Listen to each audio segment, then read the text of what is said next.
एक तरफ जहां टैरिफ वॉर के बीच ब्रिक्स देश एक्टिव नजर आ रहे हैं, वहीं अंतर्राष्ट्रीय व्यापार में अमेरिकी डॉलर की बादशाहत को सीधी चुनौती देते हुए एक ऐतिहासिक कदम उठाया।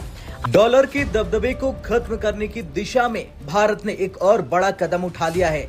अब वो वक्त दूर नहीं जब दुनिया के लेन देन में अमेरिकी डॉलर की जगह भारत का रुपया चलेगा, क्योंकि इस बार मैदान में उतरा है ब्रिक्स का न्यू डेवलपमेंट बैंक NDB और उसने ऐलान कर दिया है कि वो पहली बार रुपया डोमिनेटेड बॉन्ड्स यानी कि इंडियन रुपी बॉन्ड्स जारी करने जा रहा है और इससे भारत को मिलेगा न सिर्फ इकोनॉमिक बूस्ट बल्कि डी-डॉलराइजेशन की लड़ाई में लीडरशिप का बड़ा रोल। तो चलिए समझते हैं आखिर ये खबर इतनी बड़ी क्यों है। दरअसल आज की पहली खबर इस मौके पर उनके भी ट्वीट किया और शेयर किए। तो नजमुल साकिब साहब, क्या समझते हैं कि ब्रिक्स में इस बार न्यू क्या हुआ है और हमारे लिए इसमें क्या है? न्यू डेवलपमेंट बैंक यानी NDB, जिसे ब्रिक्स बैंक भी कहा जाता है, साल 2015 में बनाया गया था। इसका हेडक्वार्टर है शंघाई चीन में और इसके फाउंडिंग मेंबर हैं ब्राजील, रूस, इंडिया, चाइना और साउथ अफ्रीका। बाद में इसमें UAE, इजिप्ट, बांग्लादेश और उरुग्वे जैसे देश भी जुड़ गए। यानी अब ये सिर्फ ब्रिक्स देशों तक सीमित नहीं बल्कि ग्लोबल डेवलपमेंट बैंक बन चुका है। भारत का इस बैंक के साथ रिश्ता भी बहुत पुराना और मजबूत रहा है। कई बार भारत ने अपने इंफ्रास्ट्रक्चर प्रोजेक्ट के लिए NDB से बड़े लोन लिए हैं। उदाहरण के लिए $10 बिलियन का क्रेडिट 28 प्रोजेक्ट के लिए कोविड-19 के दौरान $1 बिलियन का emergency loan, Gujarat rural road project के लिए 500 मिलियन और Madhya Pradesh road upgrade project के लिए 350 मिलियन। अब तक ये सारे लोन डॉलर में लिए जाते थे और उनका रीपेमेंट भी डॉलर में होता था, लेकिन अब ये सब बदलने वाला है। अब NDB ने भारतीय रिजर्व बैंक यानी RBI से अनुरोध किया है कि रुपया में बॉन्ड्स इशू करने की अनुमति दे। यानी अब बैंक भारत के अंदर इंडियन रुपी बॉन्ड जारी करेगा। अब इससे क्या होगा? विदेशी और घरेलू निवेश जैसे कि बैंक और म्यूचुअल फंड, ये सभी रुपया बॉन्ड को खरीदेंगे। इन्वेस्टमेंट आएगा रुपए में, NDB उसी रुपए से भारत के प्रोजेक्ट को लोन देगा और जब लोन चुकाया जाएगा वो भी रुपए में ही होगा। मतलब डॉलर का रोल खत्म, रुपया बनेगा नया हीरो। चलिए अब India is waiting for the time. India वक्त का इंतजार कर रहा है कि कब, इंडिया भी वक्त का इंतजार कर रहा है कि अमेरिका कब इतना कमजोर हो कि हम अपने इस बने हुए ब्लॉक के जरिए वो जो मल्टीलैटरलिज्म की बात करते हैं या मिनी मल्टीलैटरलिज्म की बात की जाती है, या रखिएगा इंडिया को हक मिलेगा अगर India militarily and financially strong हो। मैडम क्या करना है यार, वो रोजाना भारत से धमकी आ रही है। Russia, China, and India may unite, that is, to conduct settlements using digital currencies, said Anatoly Aksakov, the chairman of the State Duma Committee on Financial Markets, during his recent interview with Vesti FM radio. Today, China has already developed its digital yuan, and India will soon be actively introducing the digital rupee into the economy, he said. He also added that the same would apply to the rupee. Money will move within information systems. Bharat के infrastructure project सीधे रुपए में fund होंगे। इससे रुपया international level पर और मजबूत हो जाएगा। पहले डॉलर में लोन लेकर अगर डॉलर महंगा हो जाता था तो भारत को ज्यादा रुपए में पेमेंट करना होता था। अब अगर लोन रुपया में है तो वैसा रिस्क नहीं होगा। भारतीय बॉन्ड मार्केट और गहराई पाएंगे, नए निवेशक, नई लिक्विडिटी और बेहतर प्राइस डिस्कवरी। ब्रिक्स देशों का एजेंडा हमेशा से रहा है कि लोकल करेंसी में ट्रेड करो, डॉलर पर निर्भरता घटाओ। अब इस मिशन का चेहरा बनता दिख रहा है। ब्रिक्स देश यानी ब्राजील, रूस, इंडिया, चाइना और साउथ अफ्रीका लंबे समय से डॉलर के वर्चस्व को चुनौती दे रहे हैं। चीन पहले ही युआन बॉन्ड्स इश्यू कर चुका है। साउथ अफ्रीका ने भी अपनी करेंसी रैंड में बॉन्ड लॉन्च कर दिया है। अब भारत भी उसी कतार में शामिल हो रहा है। NDB का लक्ष्य है कि 2026 तक कम से कम 30% फंड्स लोकल करेंसी में देना। और अब जब भारत 500 मिलियन रुपए बॉन्ड्स इशू करेगा तो ये सिर्फ एक वित्तीय कदम नहीं बल्कि डॉलर के खिलाफ सबसे बड़ा स्ट्रेटेजिक मूव हो जाएगा।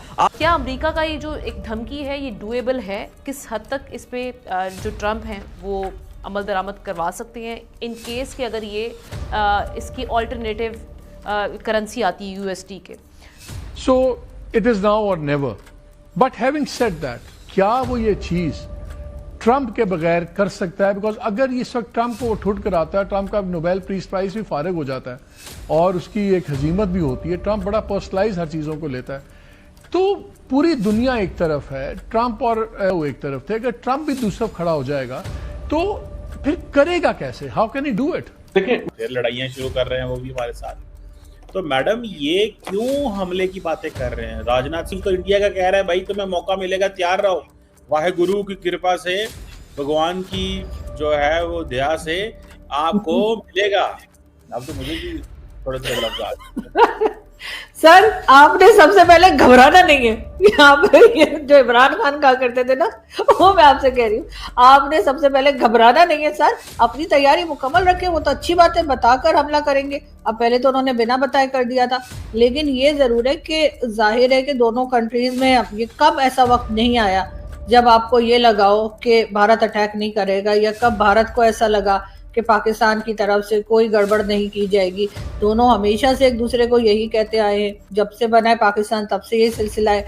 हम तो हमेशा से हमारी टेक्स्ट बुक्स में भी पढ़ते हैं कि भारत हमारा दुश्मन है और भारत हम पे अटैक करने वाला है, भारत पाकिस्तान को खा जाएगा, और इस किस्म की बातें तो सर हम हमेशा से सुनते आए हैं 1947 से लेकर आज तक, हम उसमें से निकल ही नहीं पाए।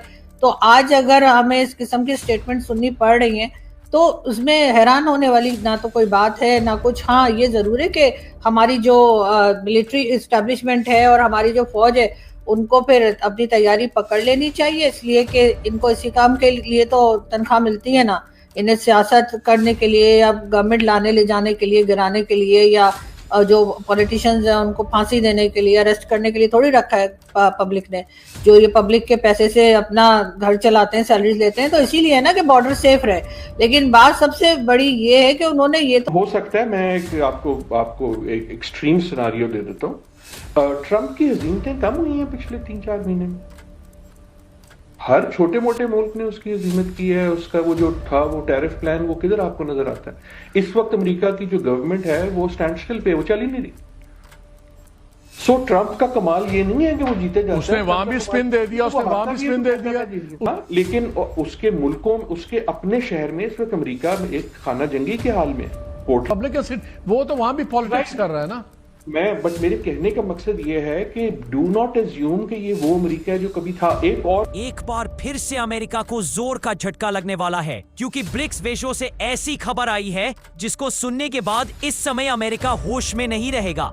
क्योंकि जिस ब्रिक्स करेंसी को रोकने की बात हमेशा से ही अमेरिका करता रहा है और जिसके लिए उसने भारत पर एक्शन भी लिए है, ब्रिक्स देशों पर अब दोस्तों, दरअसल ब्रिक्स देशों का जो बैंक है एनडीबी, उसने आरबीआई से रिक्वेस्ट की है कि आप अपना इंडियन रुपीस में बॉन्ड को जारी करिए, जिसके थ्रू भारत या ब्रिक्स का कोई भी देश हो जो उस बैंक से अगर कर्जा लेना चाहे तो दोस्तों इंडियन बॉन्ड में मिलेगा। उस बॉन्ड को खरीद सकते हैं, जैसे कि चाइना ने भी अपना जारी कर रखा है, साउथ अफ्रीका ने भी जारी कर दिया है, और अब एनडीबी बैंक के चीफ का कहना है कि भारत भी अपना एक बॉन्ड जारी करे, वह भी इंडियन रुपीस में। आपको जानकर हैरानी होगी कि भारत बहुत जल्द ये बॉन्ड जारी करने वाला है, जिससे कि एक बार फिर से भारत अमेरिका को झटका देने वाला है।